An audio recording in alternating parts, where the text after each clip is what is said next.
churches na nag-exist noon. So, Efeso, Smyrna, Pergamo, Thyatira, Sardis, Philadelphia, at Laodicea. So, susulat din dyan yung revelation sa Patmos, kapadala sa 7 churches, iikot yun, at marireceive ng bawat churches. So, may specific na message para sa bawat iglesia. Una, sa iglesia ng Efeso, kung ano yung mga weakness, problema nila, at ano yung solusyon.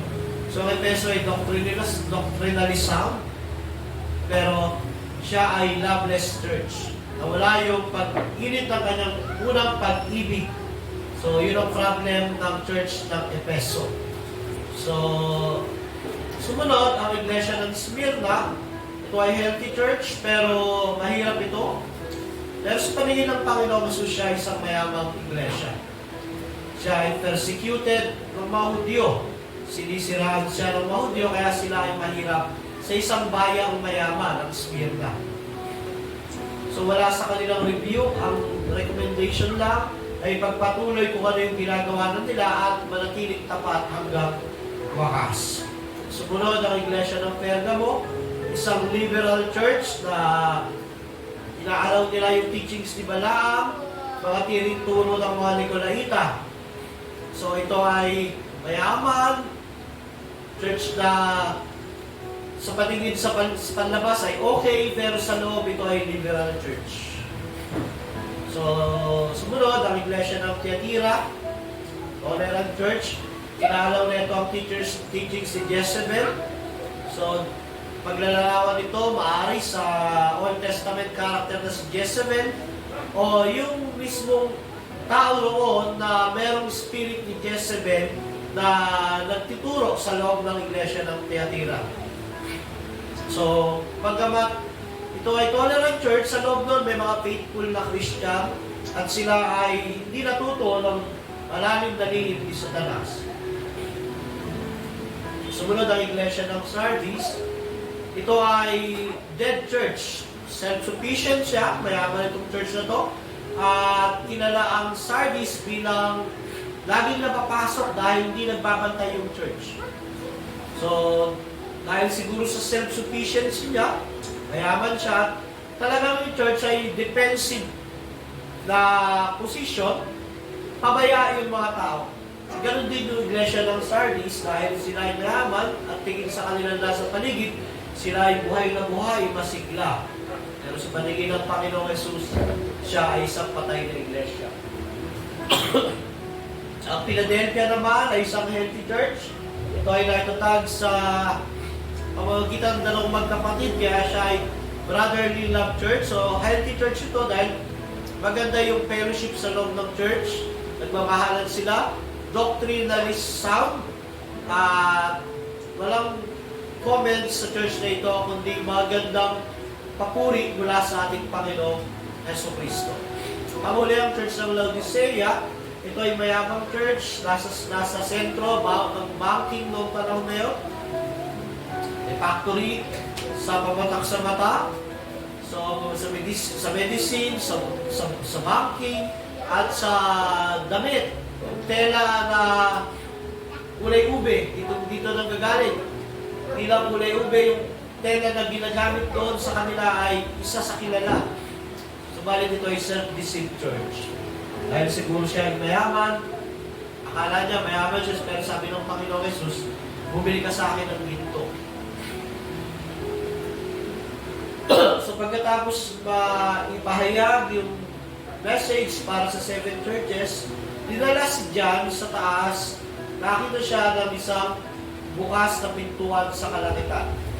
So pagkakit niya roon, dinala siya roon, nakita siya ng worship in heaven. At ang unang sumentro sa worship sa kalangitan ay ang nakaupo sa trono. Na inilarawan niya ito sa iba't ibang magagandang mga bato na sumisimbolo ng power, beauty, sovereignty, faithfulness. At sa paligid noon, may 4 na living creatures na may mukha ng leo, baka, tao at agila, sumisimbolo ng creation, yung mababangis na hayop, yung cultured, yung master ng mga hayop, at yung malaya, yung agila. At sa paligid ng apat na yun, meron 24 na elders, simbolo ng propeta at mga apostol, Old and New Testament saints.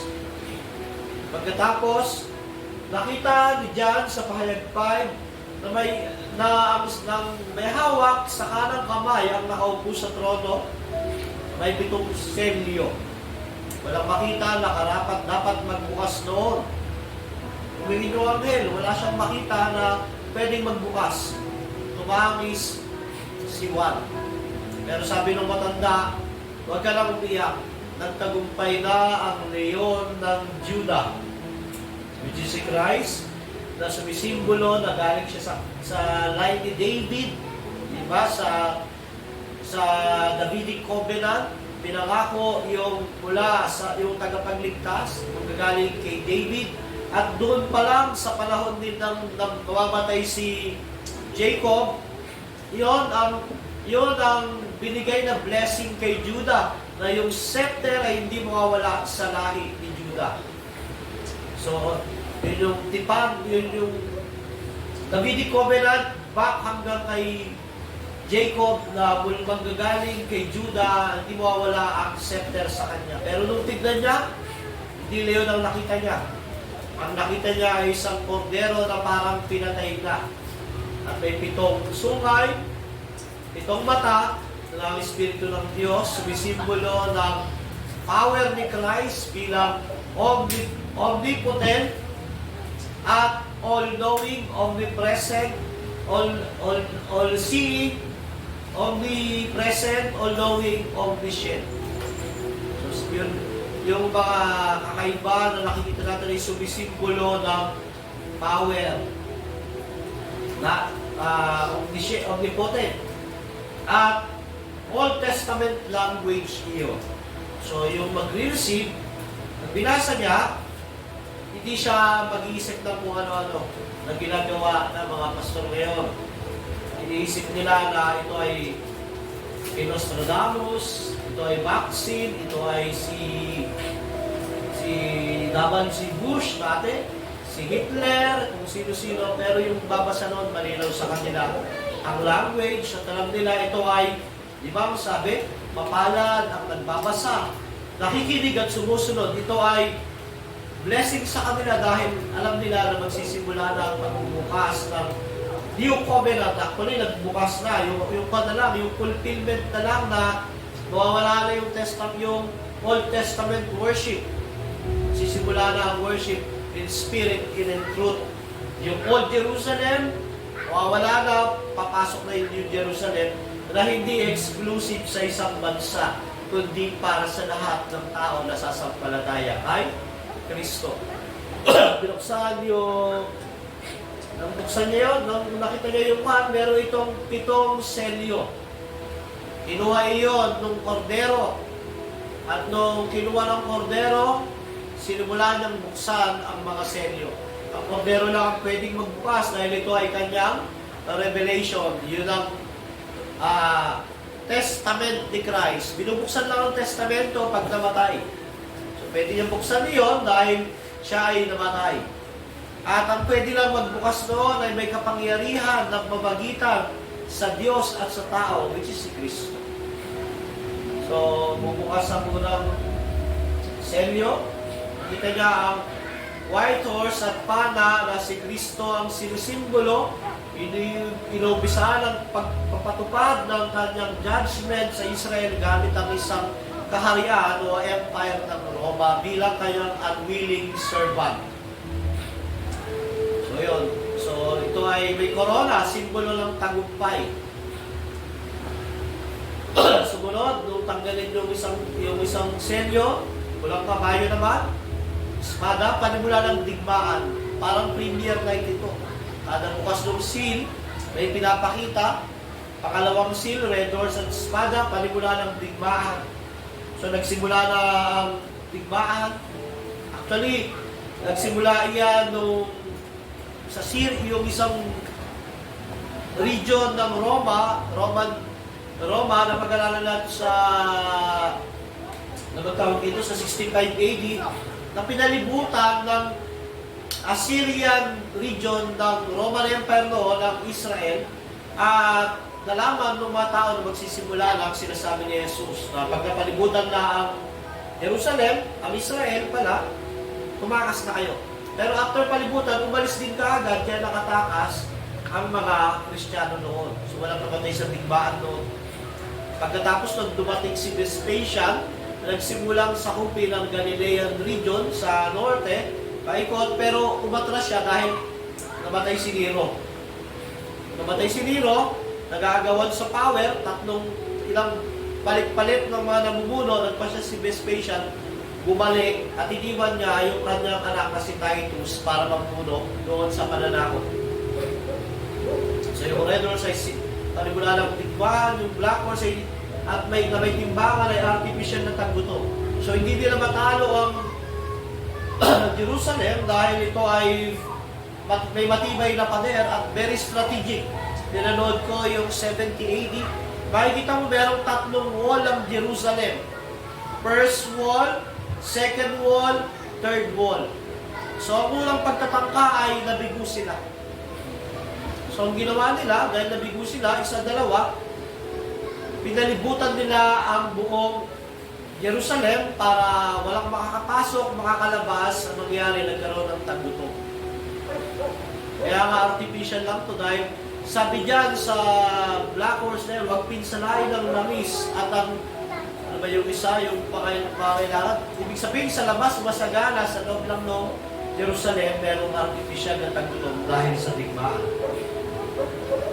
Sumunod, yung Pale Horse, dahil sa pangyayari yun, may nagkaroon ng sakit, salot, o tagutong, dahil sa digmaan, tagutong, sakit at kamatayan sa nakakatakot na paraan o yung brutal na paraan. So, nung buksan yung 4 na selyo, nagpahinga lang onte. Nagbago bigla yung vision. 4 na kabayo, bigla sa panglima, doon sa ilalim ng altar of incense, yung mga martir na namatay sa lumang tipan at bagong tipan sa Jerusalem at humihingi sila ng justisya. Tinatanong nila, how long? Gaano katagal Panginoon? Sisingilin. Humihingi sila ng vindication dahil sa dugong sa kanilang kamatayan, hindi dahil sa pagigan, hindi dahil alam nila makatarungan ang Diyos. So sabi ng Panginoon, maghintay na lang kayo hanggang patayin pa yung mga kasama ninyo. So may decree ang Diyos kung kailan magaganap ang justisya.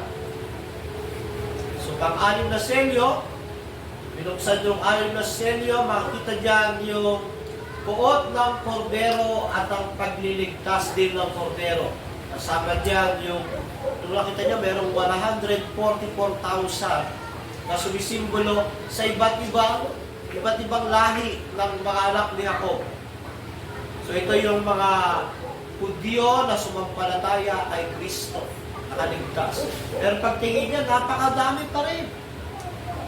So pinapakita rin dyan na makakaligtas ang mga mananampalataya noon at kakalat sila, lalawak ang ebanghelyo at maraming maliligtas iba't ibang lahi.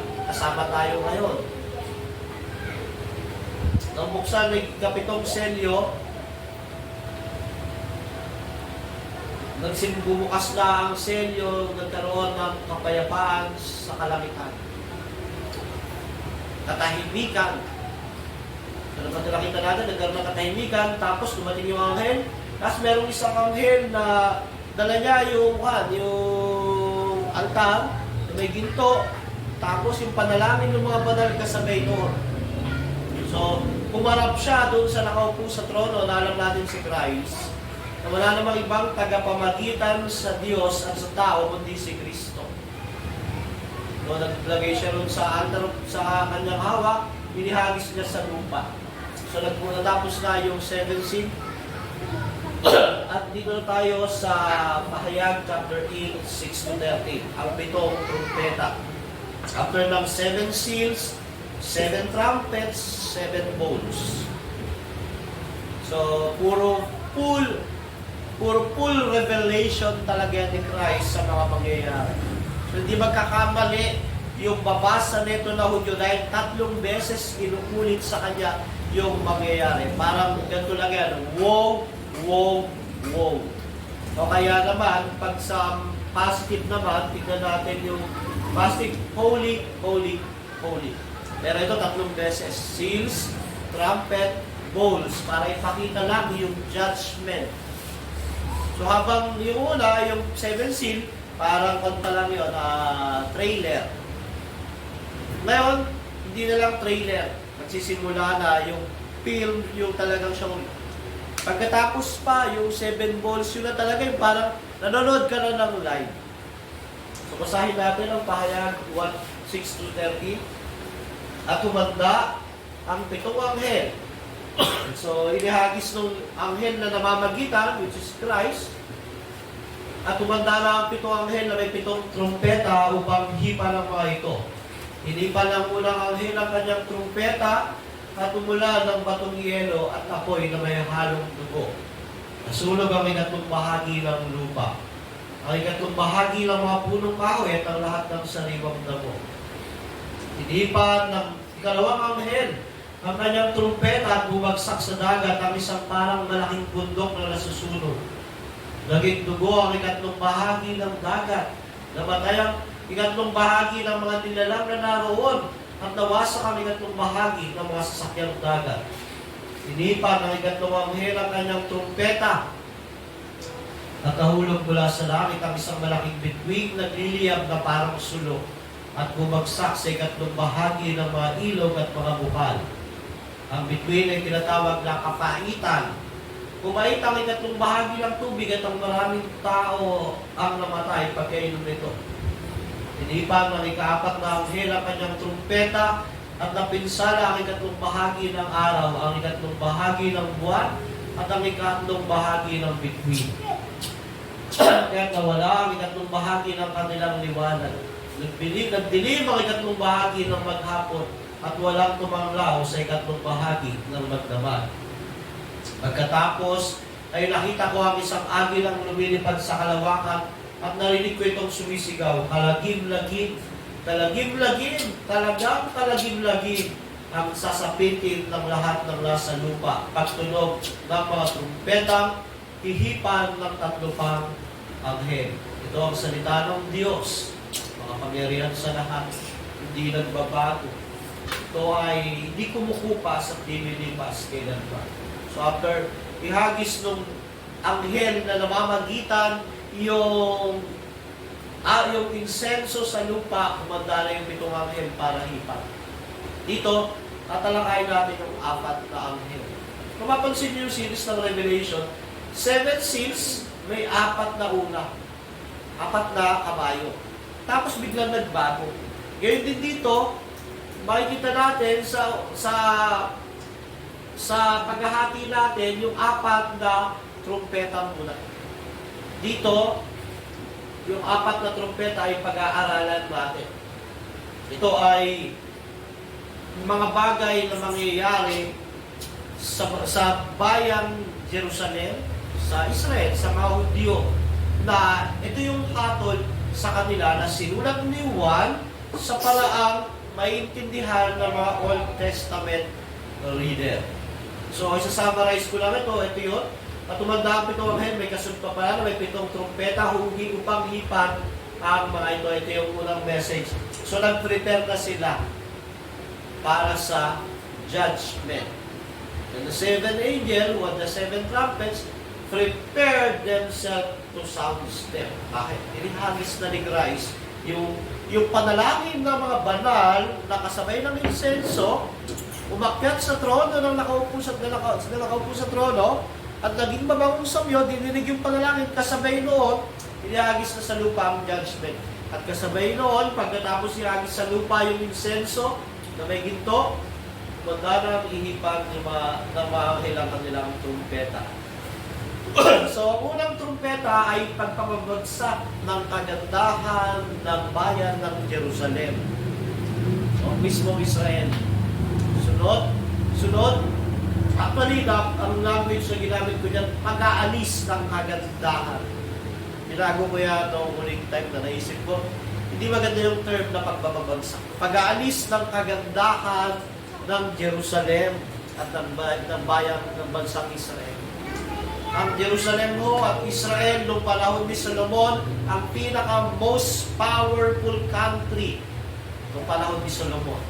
At ang mga tao noon, dahil napapalitaan nila ng Diyos ng Israel ay walang tumatalo, maliban na lang kung loobin ng Diyos, sinusulat sa mga propeta, may mga na-convert na mga hindi Hudyo.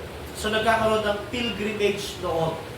So kilala ang bansang Israel bilang isang magandang bansa, magandang bayan, at may isa sa pinakamagandang templo noong panahon nila. Pag-aalis ng kagandahan. Sumunod, yung pangalawang trumpeta, paglilipat ng pagsamba. So ang pagsamba noon, pag ikaw ay na-convert sa Judaism, sumampalataya ka kay Yahweh, hindi ka pwedeng sumamba kahit saan. Kailangan pupunta ka sa templo sa Day ng Atonement para mag-alay. At noong panahon nga ni Jesus, totoo naman yan eh. Kaya yung mga Samaritans, although yung pagsamba nila, doon sila sa bundok kung saan sinasabi ni Joshua na dapat sumamba, pero sabi ng mga Hudyo doon sa templo, so nung dumating si Christ, sabi ni Christ, darating ang panahon. Hindi na sa bundok o sa templo sasamba ang tao, kundi sa espiritu at sa katotohanan, kahit nasa ang lugar siya. So yung ikalawang trumpeta, pag-alis ng pagsamba. Pag-aalis ng pagsamba, mawawasak na yung temple, wala nang pagsamba. Ang pagsamba ay mangyayari na sa bawat tao na sumasampalataya kay Kristo. Yun nga yung context nung, bagamat ang context nung kung mayroong isa o dalawa na nagkatipon kasama ako ay discipline, pero iyon ay church. Dahil church lang naman ang nagdi-discipline. Ang pagsamba ay hindi na nakabase sa lugar. Nakabase na sa Espiritu at sa katotohanan. Sa Word of God at sa Espiritu ng mga naliligtas. Mga born again. So pagpapabagsak ng authority. So mawawala na yung authority ng mga Pharisees, Sadducees. Kasabay din ng pagbagsak nila ay pagbagsak din ng authority ng Roman Empire. At pag bumagsak ang mga leader ng bansa, babagsak din ang kaayusan. Maalis ang kaayusan. Bakit? Mag-aagawan ng power. Every time, nung panahon nila, nung namatay si Nero, lahat ng angkan ni Nero wash out. At lahat ng in-appoint ng governor sa isang bayan o hari, tanggal din, patay lahat. Kung may mabubuhay, bagamat hindi na mamatay lahat, maaaring nakukulong lang, depende sa papalit. Pero ganoon ang pagpapalit, hindi kagaya ngayon. Di ba? Sa palit, iba naman kasi ngayon, palit ng mayor, tanggal lahat yung mga galamay sa loob. Nung panahon din nila, pag namatay ang emperador ng Roma, lahat ng nasasakupan ng rehiyon ng Roma magpapalit ng governor iyan. At pag nagpalit ng governor, yung mga pagkakatiwalaan ng bagong emperor, lilipat niya. So, ilang beses nagpalit. So, nagkaroon pagbabagsak ng otoridad, at kasabay noon ang pagpapabagsak ng kaayusan. So, yun ang mga mangyayari bago maganap ang tuluyan yung tinatawag natin na pagsisimula ng New Testament. Bagamat nagaganap na nung panahon nila Pablo, may church na yan eh. Pero, yung fulfillment talaga ay kailangan mawala talaga yung Old Testament way para yung New Testament talaga magpana. Saka judgment din iyan sa Jerusalem dahil sa kanilang karumal-dumal na ginawa sa pagpatay sa propeta at higit sa lahat sa Messiah. Yun ang greatest sin na magagawa sa mundo ito. Diba? So, tignan natin yung pag-alis ng kagandahan. Hindi pa nang ulang anghel ang kanyang trumpeta at umulan ng batong yelo at apoy na may halong dugo. Sunog ang ikatlong bahagi ng lupa, ikatlong bahagi ng mga punong kahoy at lahat ng sariwang damo. So hindi pa nang ulang anghel ang kanyang trumpeta, umulan ng batong yelo, apo at apoy na may halong dugo. So ang sinisimbolo nito ay simbolo ng Sodoma at simbolo ng Egypt. Sodoma, nung paulanan ng Diyos ang Sodoma at Gomora ng apoy, namatay ang lahat ng tao dahil judgment ito. At nung magpaulan ng panahon ni Moises, dahil ayaw palabasin ang mga tao sa Egypt, nagpaulan ng batong yelo. At maraming namatay, pati mga hayop. So mababasa natin iyan. Eko ito ng Sodoma at Gomora sa Genesis 19-24. Sa Sodoma, saka pa lamang nung nakaalis sila Lot, pinaulanan ni Yahweh ng apoy at asupre ang Sodoma at Gomora. Every time na may language na pagpapaulan ng apoy, anong nasa isip natin? Judgment. So sa Exodo naman, pinasga ni Moises ang kanyang tungkod. Tumuhit ang kidlat, dumagundong ang kulog at tumula ng tipak ng yelo sa buong Ehipto. Malakas ang pagulan ng malalaking tipak ng yelo. At sunod-sunod ang pagkadkidlat. Ito ang pinakamalakas na pagulan ng yelo sa kasaysayan ng Ehipto. Ine-echo ang judgment sa pamamagitan ng Old Testament language.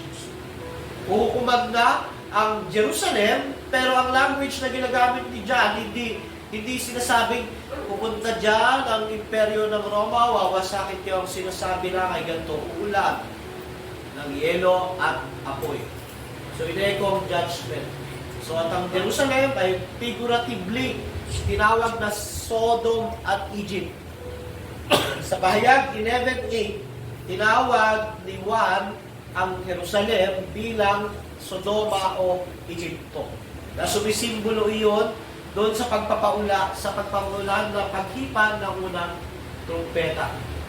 Sa Pahayag 1:11, sabi, at ang kanilang bangkay, yung dalawang saksi, o dalawang witness, ay maandusay sa lansangan ng dakilang lungsod na ang patalinghagang pangalan ay Sodoma o Egypto, kung saan ipinako sa krus ang kanilang Panginoon. Saan man pinako si Kristo?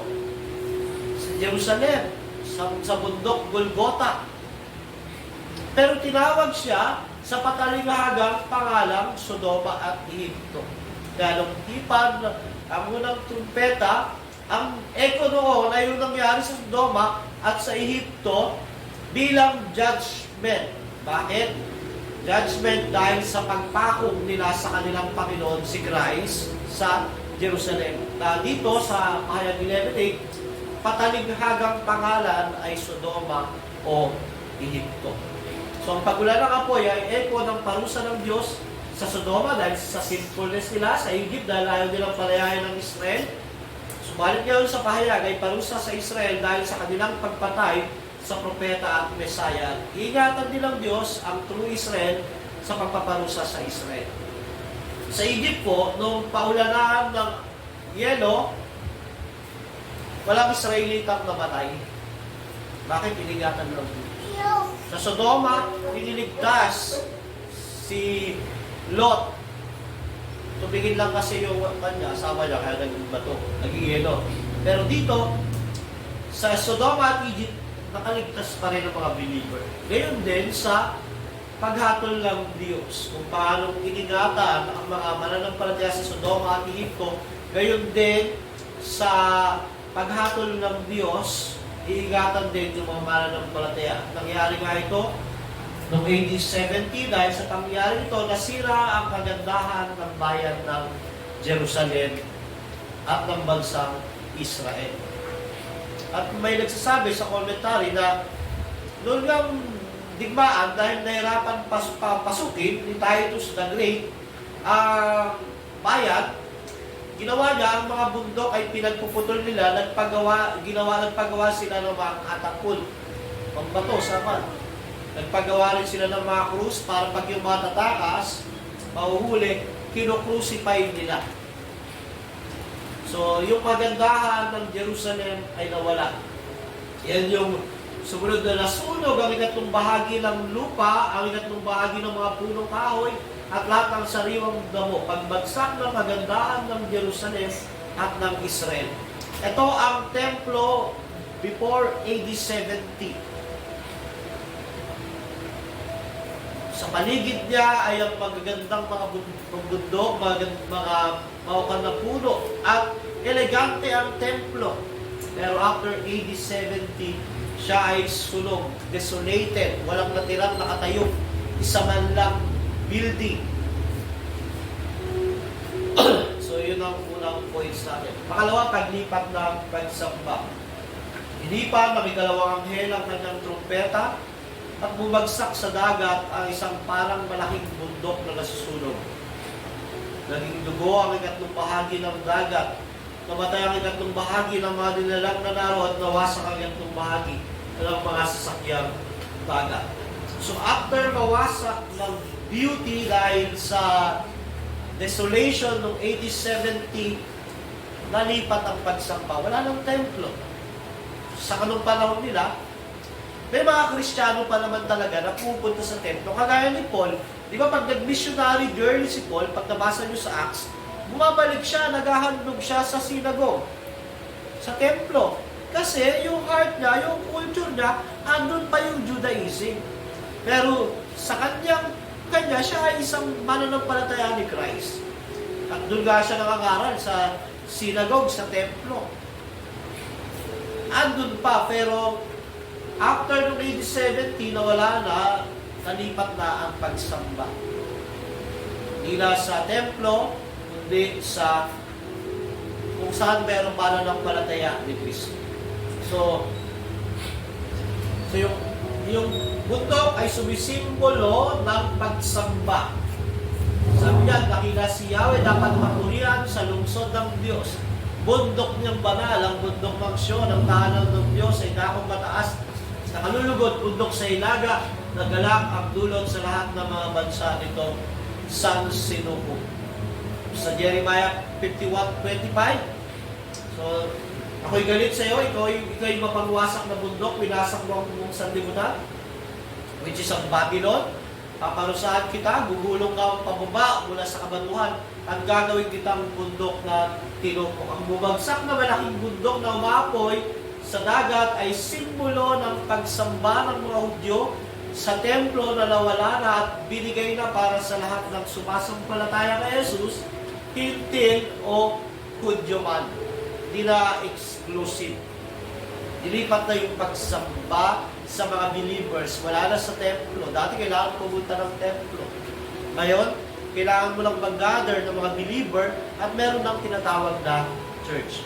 So ito yung sinasabi ni Jesus sa John 4:21-24. Sinabi ni Jesus, maniwala ka sa akin, yung kausap niyang babae na Samaritana. Darating ang panahon na sasambahin ninyo ang kamay, hindi na sa bundok na ito. Yung kay Joshua, yung Samaritans, doon sila sumasamba, o sa Jerusalem. So, pinrophesy na ni Christ. Pagdating ng panahon, hindi na kayo din sasamba sa bundok o sa Jerusalem. Sabi niya, hindi nyo kilala amin yung sinasamba, ngunit kilala namin ang aming sinasamba. Sapagkat ang kaligtasan ay nagbubula sa mga Hudyo, subalit dumarating na ang panahon. At ngayon na, sabi ni Christ, so nag-e-exist siya. Doon pa siya. Sorry nag-e-exist. Hindi pala talagang nag-e-exist pala talaga si Christ. At ngayon na nga, na mga tunay na sumasamba sa Ama ay sasampan sa Kanya sa Espiritu at sa katotohanan, sapagkat ganyan ang uri ng pagsambang nilanais ng Ama. Ang Diyos ay Espiritu, ang mga sumasamba sa Kanya ay dapat sambahin sa Espiritu at sa katotohanan. So worship is no longer exclusive to Jerusalem Temple. Worship is in spirit and in truth. Inalis na yung pagsamba doon. Hanggang ngayon po, hindi nare-rebuild ang temple. AD 70 nung nawasak, hanggang ngayon, hindi nare-rebuild.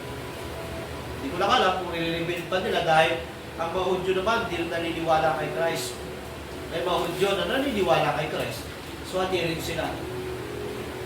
Pagkatapos doon, pagpapabagsak ng otoridad, hindi pa ng ikatlong anghel ang kanyang trumpeta at nahulog mula sa langit ang isang malaking bituin nagliliyab na parang sulo at bumagsak sa ikatlong bahagi ng mailog at mga bukalang bituin at ay tinatawag na kapaitan.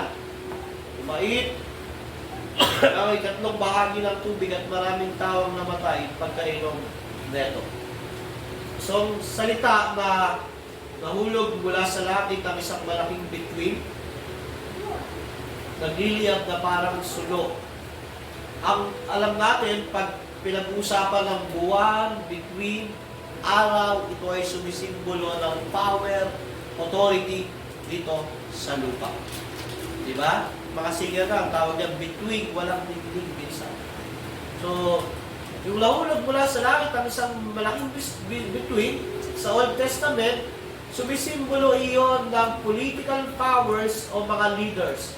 So sa Ezekiel, nung panahon niya, si Pero tinawag niyang isang bituin. Sabi niyan, pagkapalis ko sa iyo, tatakpan ko ang kalangitan, tatakpan ko ang makapal na ulap ang mga bituin. Sabi niya, tatakpan ko ang iyong authority. Ngayon din ang araw at ang buwan ay hindi na magliliwanag. Ang lahat ng tatanglaw sa kalangitan ay pawang matatakpan sa lupain namin, maghahari ang kadiliman. So, lalarawan ni Ezekiel, si Pero, kung gamitin niya yung mga language ng between, ulap, buwan, araw. Si Isaiah naman, sa Babylon noon, o maningning na between sa umaga, anak ng bukang liwayway, bumagsak ka rin sa lupa at nahulog mula sa langit, ikaw na nagpasuko sa mga bansa. Tumutukoy ito kay Nebuchadnezzar. Di ba sinabi mo sa iyo, sarili, akit ako sa langit, at sa ibabaw ng mga bituin, ilalagay ko ang aking trono. Uupo ako sa ibabaw ng bundok, natagpuan ng mga Diyos sa malayong hilaga. Akit ako sa ibabaw ng mga ulap, papantayan ko ang kataas-taasan, ngunit ano nangyari, nahulog ka sa daigdig ng mga patay sa kalalimang walang hanggan. Ang Babylonia. So, tumutukoy ito sa pagbagsak ng mga political leaders noong panahon nila. Ang sinabing, nahulog mula sa langit ang isang malaking bituin. Bumagsak ang leaders. So, bumagsak, tumutukoy ito sa political leaders ng Israel at Imperyong Roma, kung saan ang mga Hudyo na nagpe-persecute sa mga Kristiyano, nagtiwala sa Roman Empire. Diba? Nung si Christ ay hinatulan, sabi niya, di ba ito yung hari niyo? Sabi ng mga Hudyo, wala kaming ibang hari, kundi ang Caesar. So, ang mga religious leader, nung panahon ni Christ, mas faithful sila sa Roman Empire kaysa sa Messiah nila. At ang reason nga, bakit ipinapako nila si Kristo sa krus? Di ba sabi si Caiaphas Sharon, mas maganda na isang tao na lang magsakripisyo kaysa buong bayan. Dahil sa takot nila sa empire ng Roma. Mas pinili nila na hari ang Caesar kaysa kay Jesus, na siya di magbibigay sa kanila ng kamatayan at pagbagsak.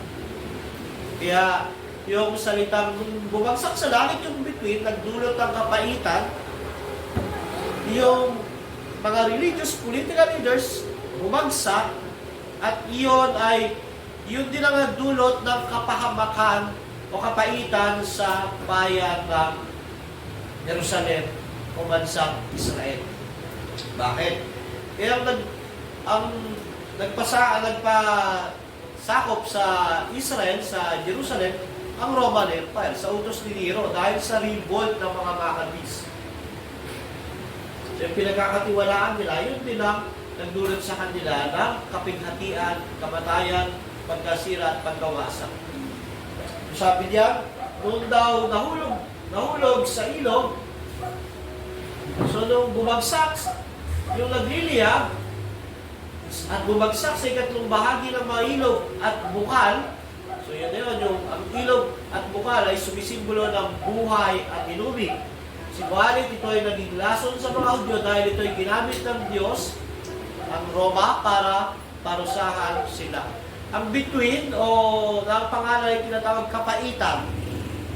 Salid kasi sa Tagalog, kapaitan. Pero sa English, ang ibig sabihin ng wormwood. Isa itong halaman na matatagpuan sa Palestine na mababasa sa aklat ni Jeremiah na simbolo ng judgment. Pag nabasa mo sa sulat sa Old Testament, yung yung kapaitan na yan, pinapakain, tapos papainumin ng tubig, ibig sabihin ng judgment. So, tignan natin sa Jeremiah 9:13-15. Sumagot si Yahweh, nangyari ito sapagkat tinalikuran ng aking bayan. Ang kautosang binigay ko sa kanila, hindi sila sumunod sa akin. Sa halip nagmatigas sila at sumamba sa Diyos-Diyosang si Baal, gaya ng tinuro ng kanilang mga magulang. Kaya kung si Yahweh ang makapangyarihan sa lahat, ang Diyos ng Israel, ganitong gagawin ko. Mapapait na halaman ang ipapakain ko sa kanila, at tubig na may lason ang ipapainom ko sa kanila. Sa Jeremiah 23:15, kaya ganitong sinasabi ni Yahweh na makapangyarihan sa lahat tungkol sa mga propeta. Halamang mapait ang ipapakain ko sa kanila, at tubig na may lason naman ang kanila iinumin. So, nung sinulat ni John ito, bumagsak yung bituin sa dagat, at ang pangalan ng bituin ay kapaitan o wormwood na sa Jerusalem. Iyon ay isang halaman na sumisimbolo ng judgment, kasabay ng tubig ay pumait din, na sumisimbolo iyon sa Old Testament ng judgment pag merong papakain na mapait at tubig na ipapainom na may laso. At yun nga po yung nangyari. Maraming tao ang namatay pagkainom nito. Ang ibig sabihin ay napakabigat ng parusang ito dahil sa kanilang kasalanan, ang mga taong ayaw inumin ng tubig ng buhay o ayaw sumampalataya kay Jesus, ay papainumin ng Diyos ng kanyang pot ng judgment, kamatayan, destruction, gamit ang Roman Empire. So, ayaw nilang tanggapin yung tubig ng buhay si Christ. Pinapatay nila. So kaya sabi nung sulat ni Juan, bumagsak na yung between. Sino yung between na yun? Yung Roman Empire, yung political leader. Yung political leader na yun, ang pangalan ay kapaitan, na bumagsak iyon, pumait yung tubig, marami ang namatay. Sa language nila, may intindihan nila yun. Na darating yung judgment ng Panginoon sa bansang nagpapatay sa kanya. Gagamitin yung isang political leader ang Rome. So, sabi lang sa commentator, si Bruce Gore, bitter water is someone like salt water. People dying of thirst will finally drink the stuff which become poisonous. Yung bitter water daw na iyon ay parang tubig dagat na yung mga taong nauuhaw dahil ayaw nilang inumin si Christ, iinom noon at magiging lason niyon sa kanila. So yun ang gusto sabihin ng komentary, na yung nalaglag na between ay pag-crush ng political leaders, at pag-crush ng political leaders, sila rin yung wawasak na lason sa bansang Israel. Pero judgment iyon ng Diyos. So pag ayaw ng tao uminom sa tubig ng buhay si Jesus, inumin niya ang tubig ng lason ng mundong ito, na alin niya parusa niya. Kaya ng mga unbelievers, kung ayaw nilang tanggapin si Christ, ayaw sumampalataya kay Kristo, ayaw mabuhay at ayon sa kautusan ni Jesus at sumunod kay Jesus, ang iinumin niya, hindi yung tubig ni Christ, ang iinumin niya yung tubig ng lason ng mundong ito. At aanin niya ang parusa nito. So, pag di ba tayo sumampalataya kay Kristo at naging milyonaryo tayo rito, gumanda ang buhay natin dito, tagumpay ba yun? Hindi. Darating ang panahon, aanin ang parusa nito. Sumunod, pag-alis ng kayusan. So, hindi pa nakikapat na anghel ang kanyang trumpeta at napinsala ang ikatlong bahagi ng araw, ikatlong bahagi ng buwan, at ang ikatlong bahagi ng mga bituin. So, ito naman yung language. So, tumutukoy na naman iyan. Magkarugtong lang iyan. Kaya't nawala ang ikatlong bahagi ng kanilang liwanag. Nagdilim ang ikatlong bahagi ng maghapon at walang tumanglaw sa ikatlong bahagi ng magdamag. Pagkatapos nito, ay nakita ko ang isang agilang lumilipad sa kalawakan. At narinig ko itong sumisigaw. Kalagim-lagim, kalagim-lagim, talagang kalagim-lagim ang sasapitin ng lahat ng nasa lupa, magtunog ng mga trumpeta, hipan ng tatlong pang anghel. ang tawag dito ay kaguluhan, pagtanggal ng ayusan. Yung verse 12 ay simbolo ng mga political leaders ng mga bansa na nag-collapse as result ng kawalan ng ayusan at kaguluhan. Kanina, pagbagsak ng mga authority, ng mga leader, siyempre, pag bumagsak ang mga leader, mawawala ng ayusan. So, nangyari yan sa Israel at Roman Empire. Nung namatay si Nero, o bago pala si Nero, si Gaius muna, inassassinate. Sumunod si Claudius, pinatay ng kanyang asawa para maging si Nero ang pumalit. Nung namatay si Nero, nag-suicide. Si Galba naman, isang buwan lang yata ako. Si Otto naman, isang buwan din lang yata ako. Si Vitalis, buwan lang itong mga to. Ang pinakatumagal lang, yung pang-siyam, si Vespasian. Pero every time na namamatay yung mga na to, mga leader, nagkakaroon din ng problema sa Jerusalem. Nung namatay si Herod the Great, pumalik sa kanya si Antipas, si Agrippa. Bakit ang bibilis ng pagpapalit ng mga namumuno sa Jerusalem? Kasi ang bibilis din ng pagkamatay ng leader ng Roman Empire. So, apektado sila. So, walang kaayusan nung panahon na iyon. So, yung verse 12 ay simbolo ng kaguluhan, kawalan ng kaayusan dahil sa pag-collapse o pagbabagsak ng mga political leaders ng bansang Israel at Rome. Ito ay simbolo na ito ay magaganap dahil yung sumunod, yung agila, sa Old Testament ay sumisimbolo ng mabilis na paghatol ng Diyos. Sa Habakuk 1:8, sabi diyan, para silang mga agila na dumadagit ng kanilang biktima. Pag narinig yung language ng agila, ang gusto sabihin nun, mabilis na judgment. Sa Jeremiah 4:13, mabilis pa sa agila ang kanilang mga kabayo. Ito yung Assyrian Empire.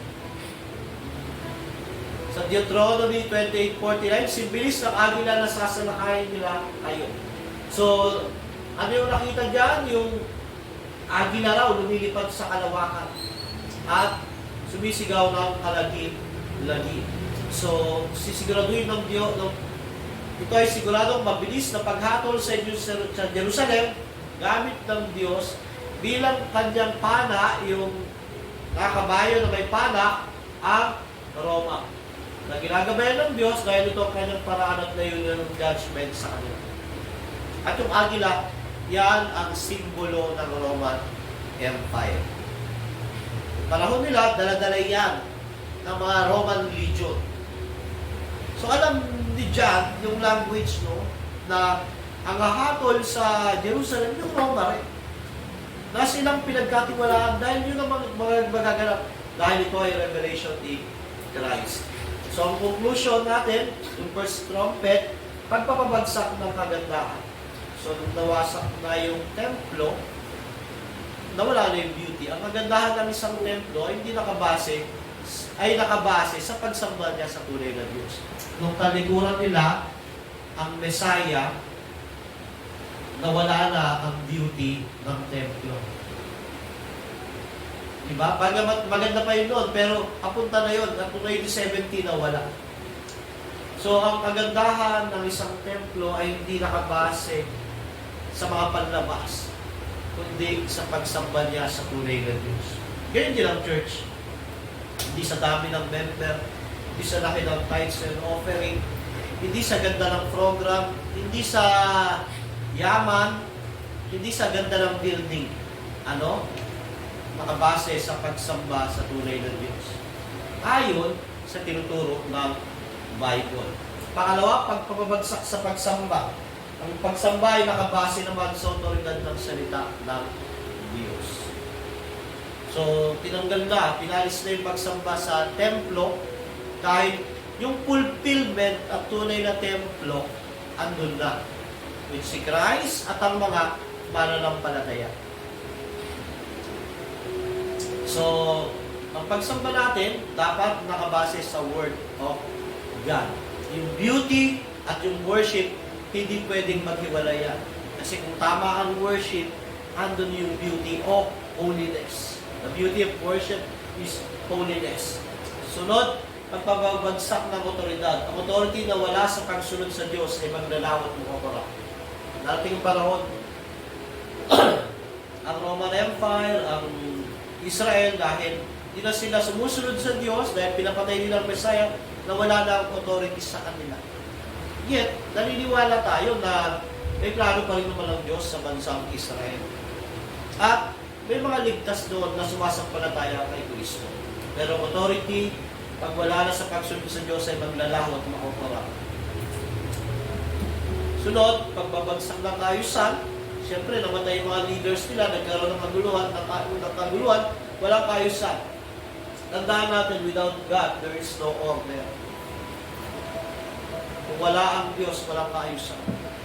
Kahit gaano kayaman ng kalakiang Roman Empire, ang mga pangyarihan, kahit gaano kakadami ng mga sundalo nila, dumating ang panahon, bumagsak sila at walang kaayusan. Bakit? Kasi wala ang Diyos. Sila ay ginamit lang ng Diyos.